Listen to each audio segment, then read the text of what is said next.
Let me give you a little bit of oversight on the rules so you know what's going on. Punches and kicks are allowed. Knees and elbows are not allowed. No low kicks for whatever reason. I think they're worried about knee injuries. And for the striking, they want you to avoid what they call excessive contact. So basically anything that might knock someone out or send them away in an ambulance is a no-no. So it starts with striking, and once you get a hold of each other in the clinch, you're allowed to strike one time in the clinch. You can strike more than that, but only that first punch is going to count for a point. Now, from the clinch, you can disengage and continue striking, or you can take them down to the ground, and from there it becomes a grappling match. So keep that in mind, and I'll give you a little bit of insight about what's going along the way. Going into this match, I was worried that I was going to be dealing with some people that had better wrestling than me, so my main goal was to use boxing and outboxing more specifically, and distance management to try to keep them at my range and pick away at them and score points. That's what I intended to do, but eventually I started getting called for excessive force and had to switch up my game plan later on, but you'll see.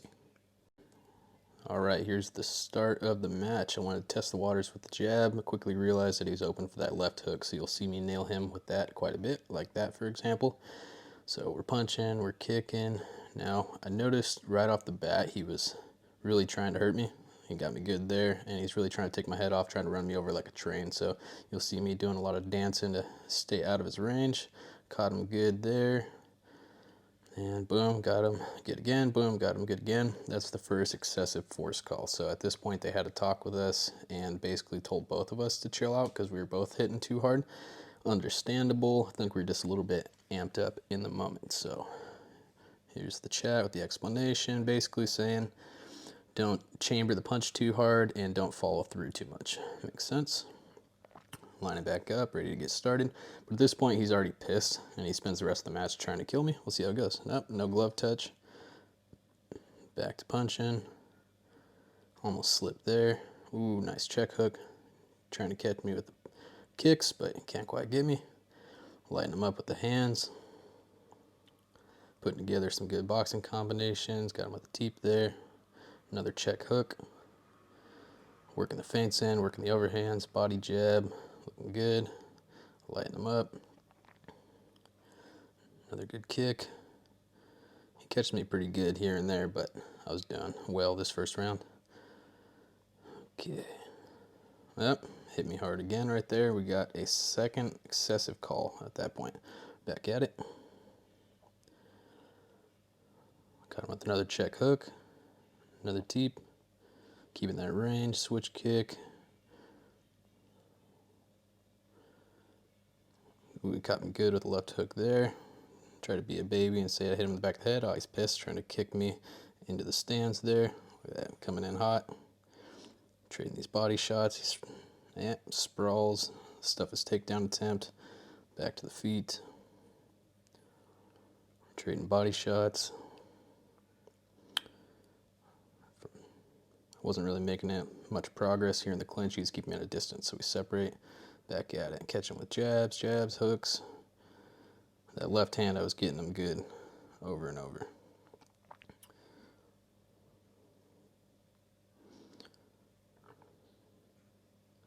All right, that's the end of round one. Round two's coming up. Back at it. Glove touch, nice respect. Exchange kicks. Trying to work angles.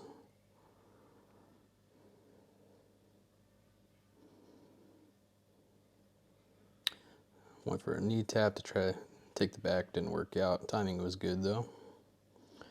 Went for a Superman punch there, that was fun.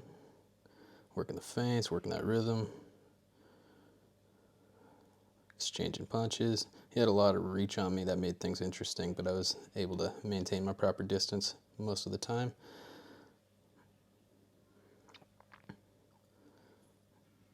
Another takedown attempt that didn't work out.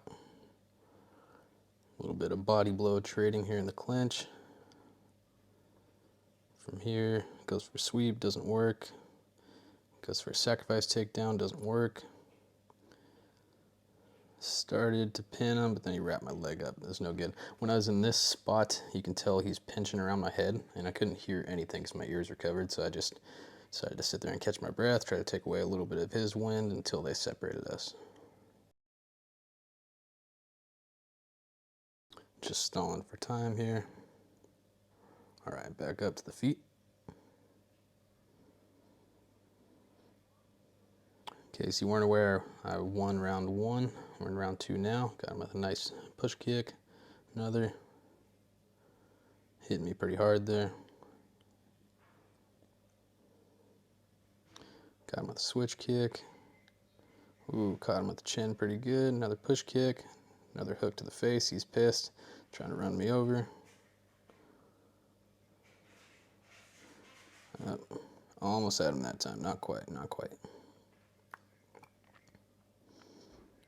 Both lighting each other up pretty good. This whole time I was just trying to avoid hitting them too hard. It's kind of hard to do when they're trying to run you over. It's way easier to, that's the end of round 2. They gave him round 2. I'm not so sure about that. Pretty close though. So this is round 3. This is the tiebreaker round. Lighting each other up pretty good. You can already tell that they're ready to call excessive force. He laid into me pretty good there. He was honestly hitting probably harder than I was, but I was catching them clean and they weren't happy about it. So I was definitely having success with that jab and that lead hook all fight. He's trying to get fancy with the kicks, can't quite pull it off. Here we go. Good takedown finish right there. Trying to control him, but he manages to get himself back up. Good for him. Remember freeing my head here, trying to avoid that guillotine. Back to standing. Now this is where it gets interesting. He kicks me so hard here, it actually dislocated my collarbone. And I responded with the left hook with my dislocated shoulder, which is actually the one that ended up getting me disqualified. So despite fighting well for 2.5 rounds, I ended up losing due to DQ for excessive force. And it was interesting because the excessive force call could have gone either way. But of course I hit him hard in a response to him hitting me hard. And usually the person that responds with force is the one that gets caught. And that's no exception here.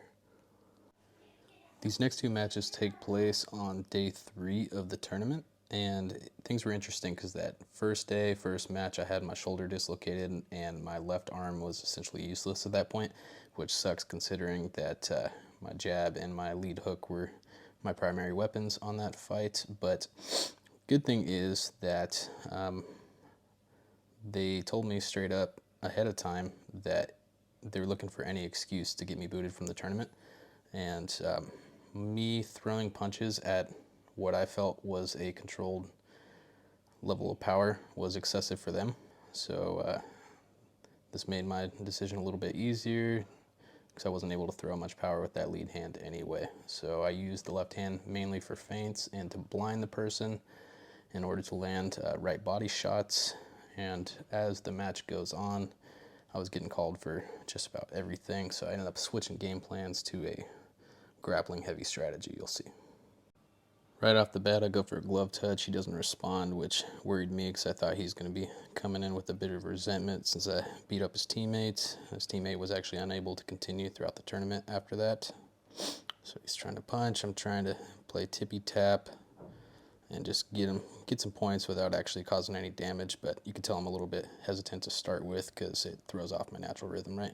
Figured if I stuck to body shots, I would be in better shape. So notice that left hand, I keep it in his face, but I'm not really trying to land with anything. Right here, I was so tempted to hit him with a knee, which is my natural instinct, but I couldn't obviously, so I tried to sweep him with an okuri. Didn't quite work out, but that's all right.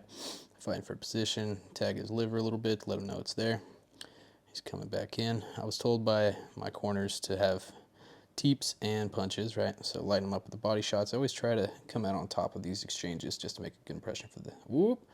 Nice takedown there. You'll notice I slammed him pretty hard, and he's actually trying to get the ref's attention right there. At this point, I figured I was probably out of the tournament. They had me waiting on the sidelines for a while, but he was tough enough. He got back into it. Good for him.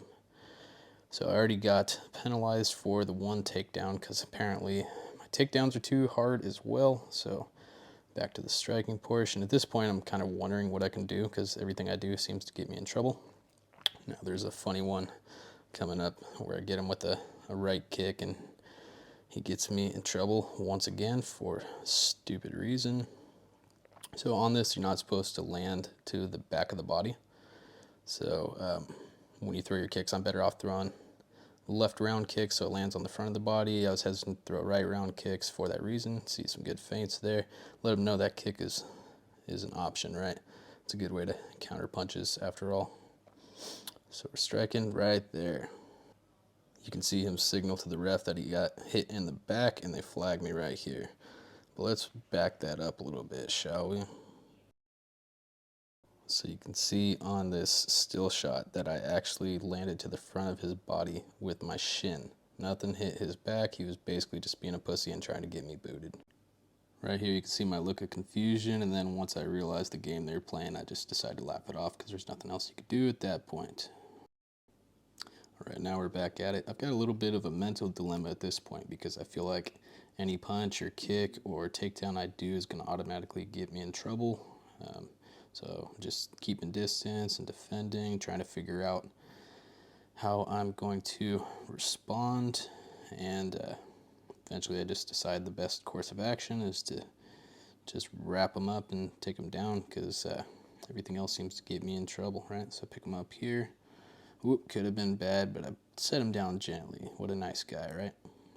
So we're here. Now, notice he has my arm wrapped up pretty tight, and one of the things that's interesting is when you're wearing shin pads and gloves, it is way harder to get out of these grips than you would expect. He's just trying to buy time. I'm trying to get my arm free, get my leg free. I finally managed to get my arm free, but there's only a limited amount of time on the ground with these events. So next, trying to get that leg free, and right about the time that I get that leg free, it's time to be stood back up. So I got points for the takedown, but not much more than that. All right, here we're getting stood back up.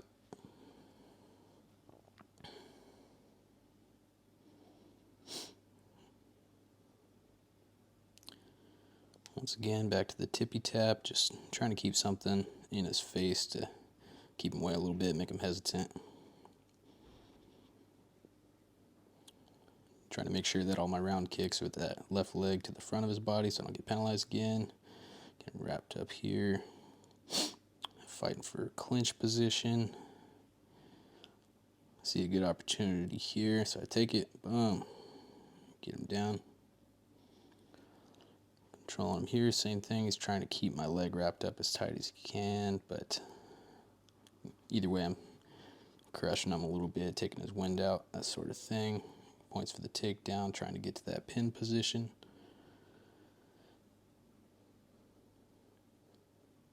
It's fighting me, fighting me. All right, end of the round.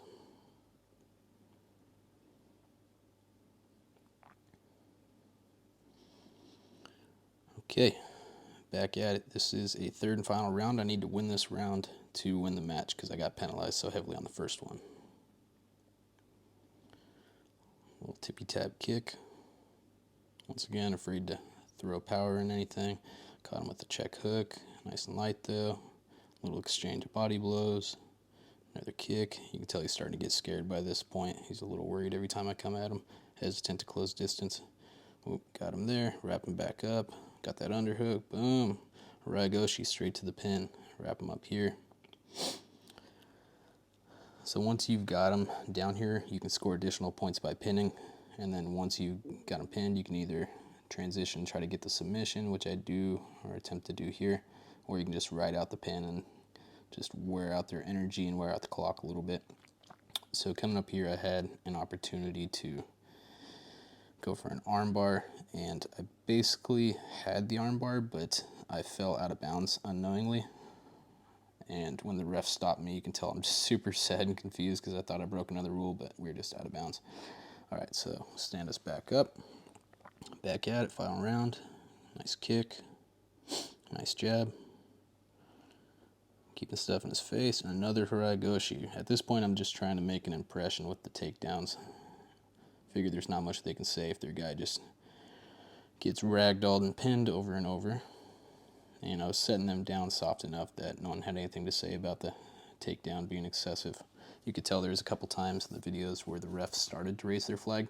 where they wanted to boot me out, just seeing their guy midair.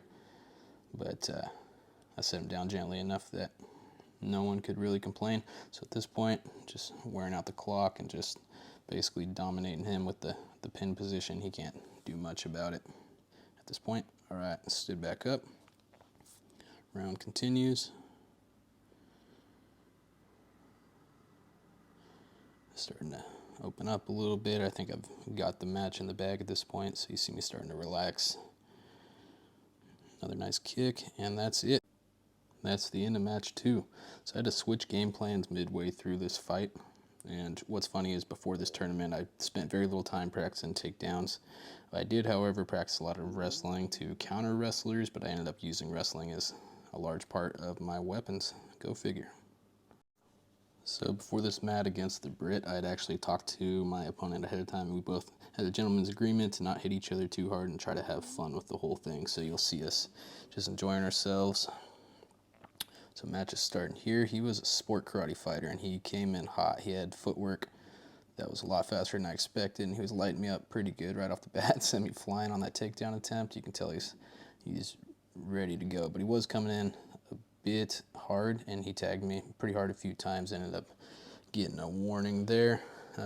Didn't take it personally, of course. I could tell he was just excited. So you'll see him eager to glove touch to apologize. We're trying to be on the same page to be safe and have fun. Boom, back at it. Good sportsmanship. All right, he gets the warning. They warned me too because they know I punch hard. And back at it. So this guy was super fast. Can't necessarily tell from the video, but I'm pretty good at cornering people. Ooh, good takedown there. Caught his leg. But even with my cornering footwork, it was hard to really catch this guy. He was flying all over the mat.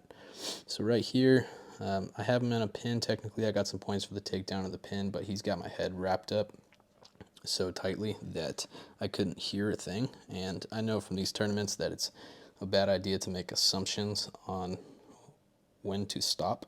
Usually you let the ref decide when to stop you, right? So I just waited and bide time until he told me that it was good to get up. Okay. So now we're back on the feet. We got Speedy Gonzalez revving his motor, ready to go. Coming in hot. At this point, figure it's probably a better idea to try to catch him like that. So I wait for him to shoot in. I'm ducking his strikes and getting my takedowns. Happy that my timing worked out on that. Making it look like I'm a wrestler, even though I'm not. So here, just fighting for those pins, holding them down. A lot of strength training went into this preparation, and that became helpful in situations like this. He ended up talking to me after the match and talking to me about how it's quite a struggle to deal with me on the ground. I think that the extra muscle I put on ahead of time helped out there. So got the takedown points, got the pin points. We're back at it. Still round 1.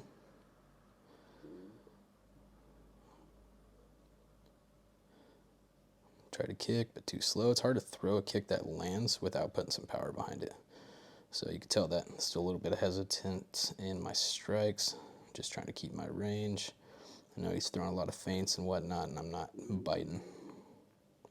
Tagging him, cornering him. A little exchange. That's the end of round 1.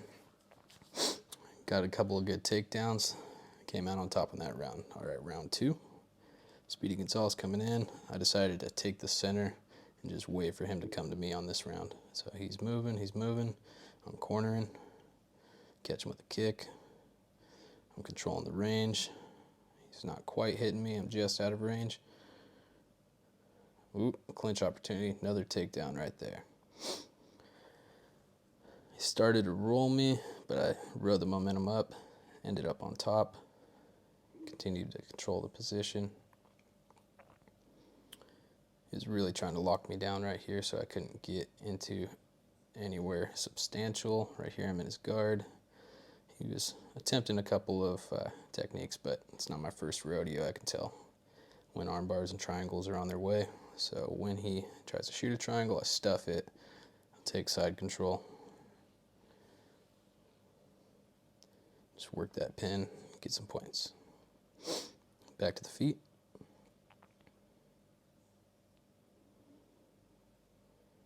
Ooh, perfect timing. He shoots in, I shoot in beneath.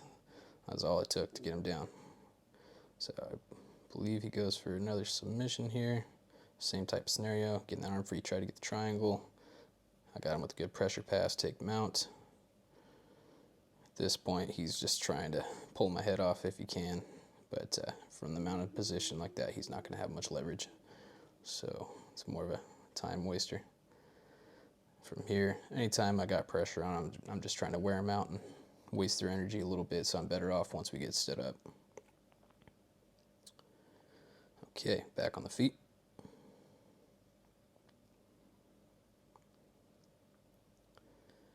So we're back at it, sticking with the takedown game plan. He's shooting in.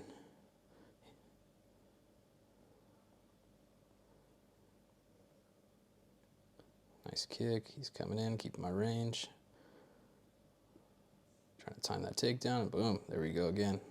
Another double leg. You can tell he's just tired of it at this point. His guard. He's trying to hold me down, not making much progress, and that is the end of the match. See the beanbag? All in all, the tournament was interesting. I went into it with the intention of using boxing and footwork, and my strategy had to change partway through, partially due to injury and partially due to a little bit of favoritism on the part of the referees and them intentionally trying to get me in trouble. But I made it work. I would say it was a good mental challenge to have to pivot partway through a fight, midway through the day. Overall, I had 6 matches scheduled, and I only ended up fighting 3. The other 3 tentative opponents that I had all dropped out before even fighting me. So out of 6 matches total, I technically won 5 of the 6, with the only loss being what I consider a win, but lost due to disqualification. So it happens, but turned out okay.